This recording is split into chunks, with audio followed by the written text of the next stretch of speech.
По повод октомври месецот за подигање на свеста за рана детекција на рак на дојка се одржа интерактивна трибина во Штип. Ге прозборуваме за новините кои што се внесени во однос на начинот на упатување на пациентките кон кабинетите за радиодиагностика на болести на дојка и за скрининг програмата на Министерството за здравство, која што ја спроведуваме веќе 2 години во континуитет и за да ги слушнеме проблемите од вашата средина, да ги пренесеме онаму каде што е соодветно и да одговориме на нив.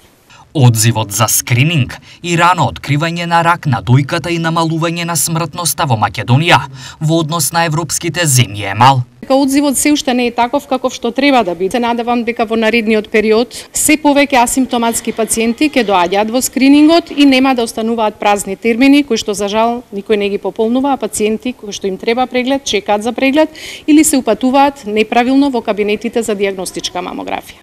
Во Штипската клиничка болница секојдневно за овој проблем доаѓаат по 15 пациентки на ден. За мамографија има околу 8 до 10 прегледи дневно кои што се закажуваат и ехо на дојка сега точната бројка не знам дали се 6 или 8. Не. Доктор Чабуковска потенцира дека начинот на повик на пациентите за превентивни прегледи е променет. Сега пациентите ги поделивме во 2 категории. Едната се асимптоматските пациенти, а другата е симптоматските пациенти.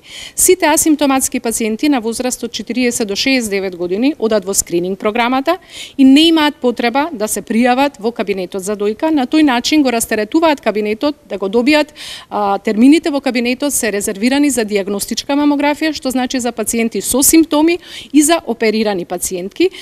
Ракот на дојка во светски рамки расте секоја година за 1%.